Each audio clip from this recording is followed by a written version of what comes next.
యెహోవాయే దేవుడు, ఆయన పరిశుద్ధుడు, సమస్త సృష్టంతటికి ఆధారుడు.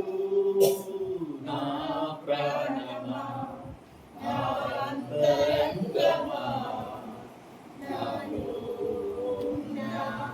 నా సమస్తమా, నా ప్రాణమా, నా అంతరంగమా, నా సమస్తమా.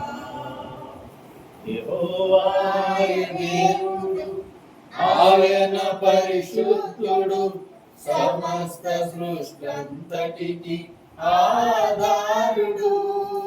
యెహోవాయే దేవుడు, ఆయన పరిశుద్ధుడు, సమస్త సృష్టంతటికి ఆధారుడు.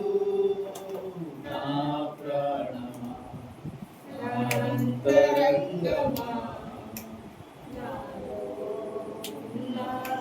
నా సమస్తమా, నా ప్రాణమా, నా అంతరంగమా, నాలో ఉన్న నా సమస్తమా, నా సమస్తమా.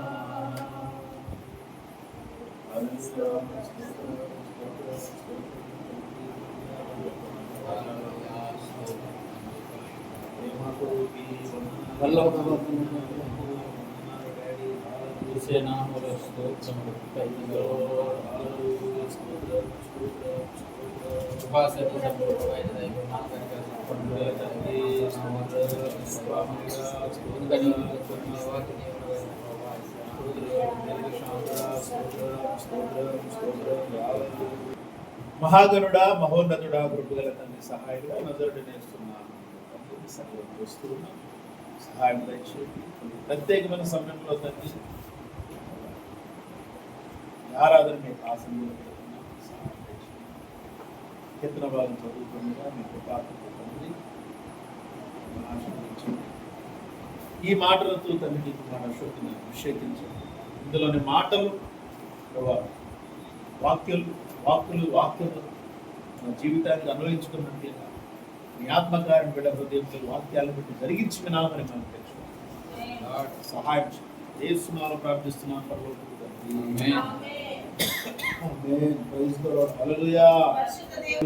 కలుగును గాక.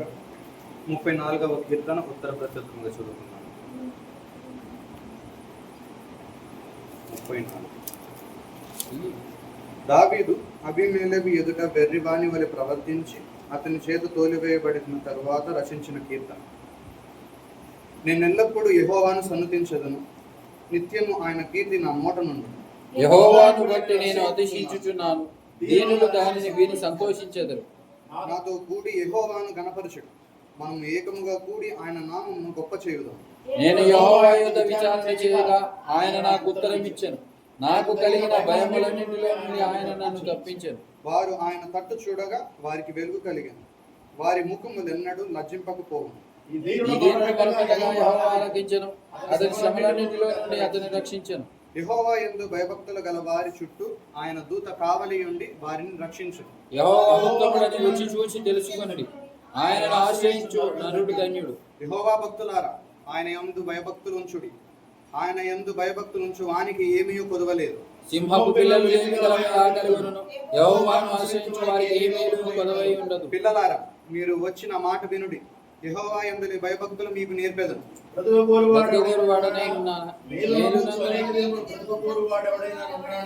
చెడ్డ మాటలు పలకకుండా నీ నాలుకను, కపటమైన మాటలు పలకకుండా నీ పెదవులను కాచుకొను. యెహోవా దృష్టి నీతిమంతుల మీద ఉన్నది, ఆయన చెవులు వారి మొరలకు ఒగ్గి ఉన్నది. దుష్క్రియలు చేయు వారి జ్ఞానమును భూమి మీద నుండి కొట్టివేయుటకై యెహోవా సన్నిధిని వారికి విరోధంగా ఉన్నది. నీతిమంతులు మొర్రపెట్టగా యెహోవా ఆలకించు, వారి శ్రమలన్నిటిలో నుండి వారిని విడిపించు. విరిగిన హృదయం గల వారికి యెహోవా ఆసన్నుడు, నలిగిన మనస్సు గల వారిని ఆయన రక్షించును. నీతిమంతునికి కలుగు ఆపదలు అనేకములు, వాటి అన్నిటిలో నుండి యెహోవా వారిని విడిపించును. ఆయన వాని ఎముకలన్నింటినీ కాపాడును, వాటిలో ఒకటైనను విరిగిపోదు. చెడుతనమును భక్తిహీనులు సంహరించును. నీతిమంతుని ద్వేషించు వారు అపరాధులుగా ఎంచబడదు. యెహోవా తన సేవకుల ప్రాణమును విమోచించును. ఆయన శరణు వచ్చేవారు ఎవరు అపరాధులుగా ఎంచబడరు. ఆమేన్. అనేటటువంటి రాజు దగ్గరకు వెళ్ళినప్పుడు అంటే ఎలా వెళ్ళాడు, ఏ సందర్భంలో వెళ్ళాడంటే సౌలు తరుముతున్నటువంటి సమయంలో ఆయా ప్రాంతాలు తిరుగుతున్నాడు. అనేక అప్పుడు ఉన్నటువంటి చుట్టూతో ఉన్నటువంటి అనేకమైన చిన్న చిన్న రాజ్యాలు ఉన్నాయి. ఆ రాజ్యాల్లోనికి వెళుతున్నాడు. అలాగా అబీమెలెకు అనేటటువంటి రాజు అధికారంలో ఉన్నటువంటి రాజ్యంలోనికి వెళ్ళినప్పుడు కొత్తగా వచ్చినటువంటి వాడని చెప్పి అబీమెలెకు దగ్గరకు దావీదును తీసుకొని వెళ్తాడు. దావీదుని విచారణ చేస్తున్నాడు ఆయన, ఎవరు నువ్వు ఏంటి అని. అప్పుడు అబీమెలెకు దగ్గర ఉన్న దావీదు రాజు విచారణ చేస్తున్నటువంటి విషయాలన్నింటినీ మనసులో పెట్టుకుని, అంటే ఆ విషయాలు ఏమి చెప్పకుండా అబీమెలెకు ఎదుట దావీదు తను తాను ఒక పిచ్చివాడిలాగా ప్రవర్తించడం జరిగింది. పిచ్చివాడిలాగా అంటే మతి స్థిమితం కోల్పోయిన వాడిలాగా ప్రవర్తించేసరికి పిచ్చివాడిని తీసుకొచ్చారని చెప్పి ఆయన దావీదుని అక్కడి నుంచి బయటికి గెంటు వేస్తాడు. అప్పుడు బయటకు వచ్చిన తర్వాత ఈ కీర్తన దేవునికి పాడుతుంది. నేను ఎల్లప్పుడూ యెహోవాను సన్నతించదను, నిత్యమైన కీర్తి నా నోట నుండును. యెహోవాను బట్టి నేను అతిశయించుచున్నాను, దీనులు దానిని విని సంతోషించదురు. నాతో కూడి యెహోవాను ఘనపరచుడి, మనం ఏకముగా కూడి ఆయన నామమును గొప్ప చేయుదము. నేను యెహోవా యొద్ద విచారణ చేయగా ఆయన నాకు ఉత్తరం ఇచ్చెను, నాకు కలిగిన భయములన్నిటిలో ఆయన నన్ను తప్పించెను. ప్రైజ్ ది లార్డ్, హల్లెలూయా. దేవునికి మహిమ కలుగును గాక. దావీదుకున్నటువంటి విశ్వాసం, దావీదుకున్నటువంటి ధైర్యం, దావీదుకు ఉన్నటువంటి గొప్ప ఆదరణ, దావీదుకు ఉన్నటువంటి గొప్ప సహాయం ఎవరు? యెహోవా దేవుడు. అందుకని ఆయన ఘనపరచుదాం, స్తుతించుదాం, కీర్తించుదాం, ఆయన నామాన్ని గొప్ప చేద్దాం. నాతో కూడి మీరు కూడా రండి. నాకు ఉన్న భయములన్నిటిలో ఆయన నన్ను తప్పించేశాడు, నన్ను రక్షించాడు. మనము కూడా ఆ అనుభవంలోనికి మనం వెళ్ళాలి. ప్రైజ్ ది లార్డ్, హల్లెలూయా. అనుభవం కావాలి మనకి. దేవుడు మనల్ని కాపాడుతున్నాడు, అనుభవం కావాలి. అంటే ఆయన కాపాడుతున్నాడన్న అనుభవం ఏ విధంగా మనం చెప్పగలము అని అంటే ఆయన్ని పాడుటలో, ఆయన్ని కీర్తించుటలో, ఆయన్ని ఘనపరచుటలో ఆ అనుభవాన్ని మనం చెప్పగలం. దావీదు గారు ఏ విధంగా దేవుని యొక్క రక్షణ అనుభవాన్ని కలిగి ఉన్నాడు, దావీదు గారు ఏ విధంగా దేవుని యొక్క కాపుదలను అనుభవిస్తున్నాడు, అలాగే మనం కూడా అనుభవించాలి. అంత్య దినాలు ఇవి, అపాయకరమైన రోజులు. అయినప్పటికీ ఇలాంటి సమయంలో మనము ఆయన యొక్క రక్షణ కవచాన్ని మనం అనుభవించే వారిగా ఉంటాం. ఆయన ఎక్కువగా ఆరాధన చేసేవారు, ప్రభువైన యేసు ద్వారా తండ్రిని ఘనపరిచే వారిగా, ప్రభువైన యేసు చేసిన త్యాగాన్ని, ఆయన యొక్క మరణ పునరుద్ధానాన్ని జ్ఞాపకం చేసుకునే వారిగా మనం ఉండాలి. యేసుక్రీస్తు ప్రభువు యొక్క ఆత్మ ఎప్పుడు మనతో ఉండాలి. మనం ఆయన యొక్క ఆత్మ అనుభవాన్ని మనం కలిగి ఉండాలి.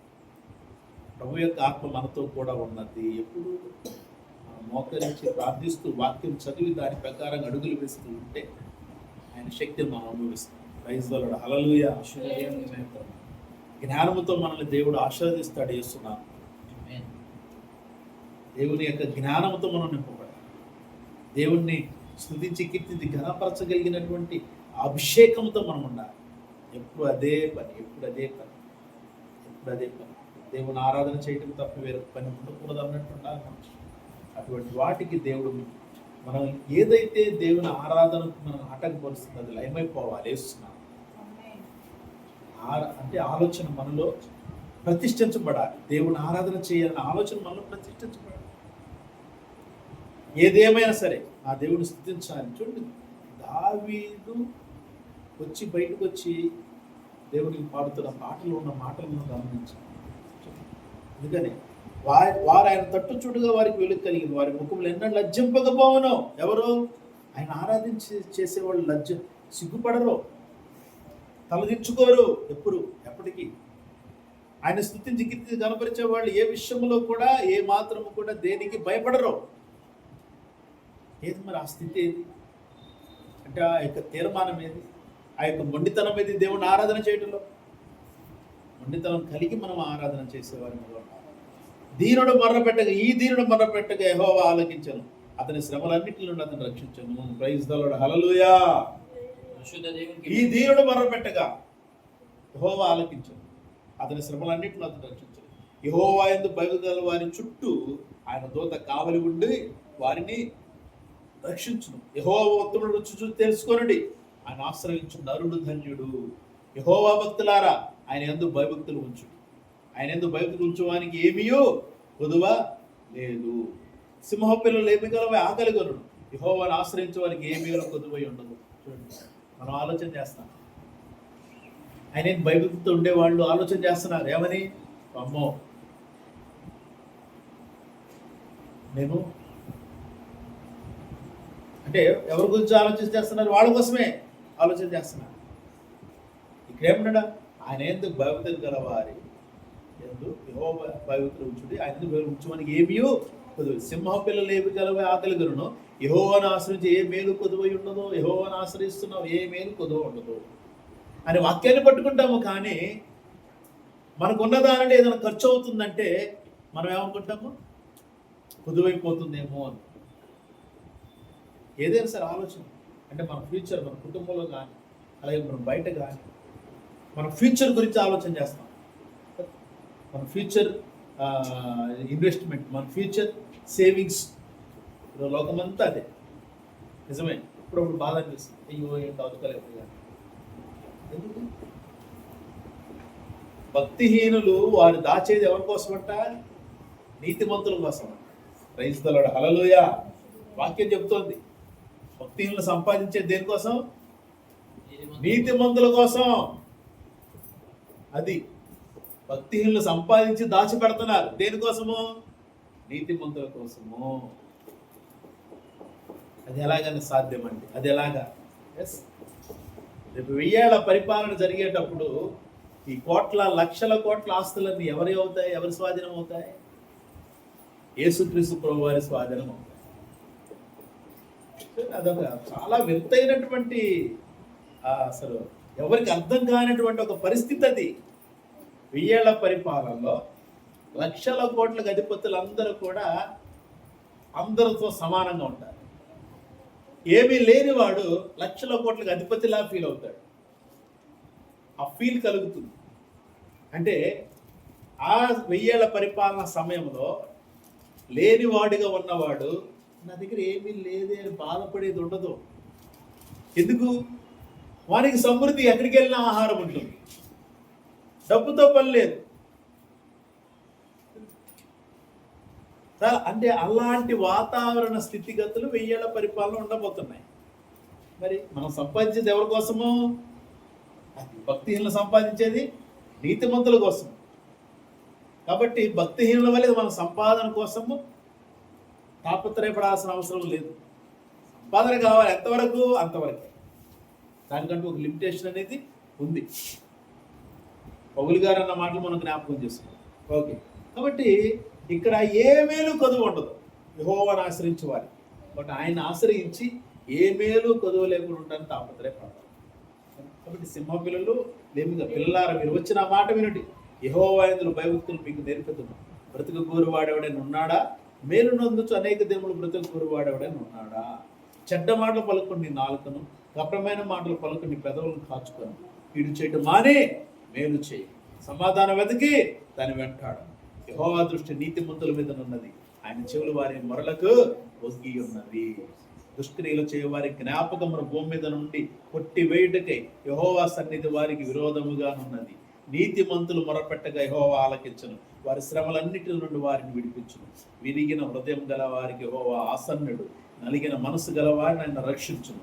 నీతిమంతుని కలుగు ఆపదలు అనేకములు, వాటన్నిటి నుండి యెహోవాని విడిపించును.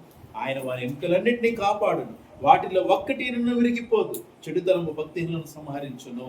నీతిమంతుని ద్వేషించువారు అపరాధులుగా ఎంచబడుదురు. యెహోవా తన సేవకుల ప్రాణమును విమోచించును. ఆయన శరణు చొచ్చిన వారిలో ఎవరునో అపరాధులుగా ఎంచబడరు. ప్రైజ్ ది లార్డ్, హల్లెలూయా. దేవునికి మహిమ. యెహోవా శరణు చొచ్చిన వారిలో ఎవ్వరు కూడా అపరాధులుగా ఎంచబడరు. నీతిమంతులను ద్వేషించేవారు మాత్రము అపరాధులుగా ఎంచబడతారు. జాగ్రత్తగా ఉంటాం. నీతిమంతులను ద్వేషించవచ్చు, నీతిని ద్వేషించవద్దు. దేవుని ఆశ్రయిద్దాం. అపరాధులుగా మనము ఏమాత్రం ఎంచబడం. నీతిమంతులను ప్రేమిద్దాం. నీతిమంతులను జ్ఞాపకం చేసుకున్నట ఆశీర్వాదకరం. కాబట్టి జ్ఞాపకం చేసుకో, జ్ఞాపకం చేసుకుందాం. కాబట్టి ఆయన ఆశ్రయిద్దాం. ఆయన ఆశ్రయించి మనము నిరపరాధులుగా మనము దేవుని చేత పేరు ఆశీర్వదించబడదాం. దేవుని చేత ఆశ్రయించబడాల్సిన నిరపరాధులుగా మనం ఆశీర్వదించబడాలి, అపరాధులుగా కాదు. కూడా ఆయన ఆశ్రయించే వారిలో ఎవరిని కూడా ఆయన అపరాధులుగా ఎంచడు. కాబట్టి దేవుని ఆశ్రయించి దేవుడి ఆశీర్వాదాలు మనం అనుభవించడానికి తాపత్రయపడదాం. కాబట్టి మనం సమాధానం వెతికి దాన్ని వెంటాడడానికి తాపత్రయపడదాం. ఆయన దృష్టి మన మీద ఉన్నది, అంటే నీతిమంతుల మీద ఉన్నది. కాబట్టి ఏమాత్రము కూడా మనము ఆయన దృష్టి నుంచి పక్కకి తొలగిపోతూ ఉండటానికి తాపత్రయపడదాం. దేవుడి మాటలను ఆశీర్వదించి తన కృపతో తన ఆత్మతో అభిషేకించి దేవుడు తన నామమునకు మహిమ తెచ్చుకున్నాడు గాక. ఆమేన్. ప్రైజ్ ది లార్డ్, హల్లెలూయా. నీతి స్వరూపుడైన యెహోవా ఘనమైన నామానికి మహిమ కలుగును.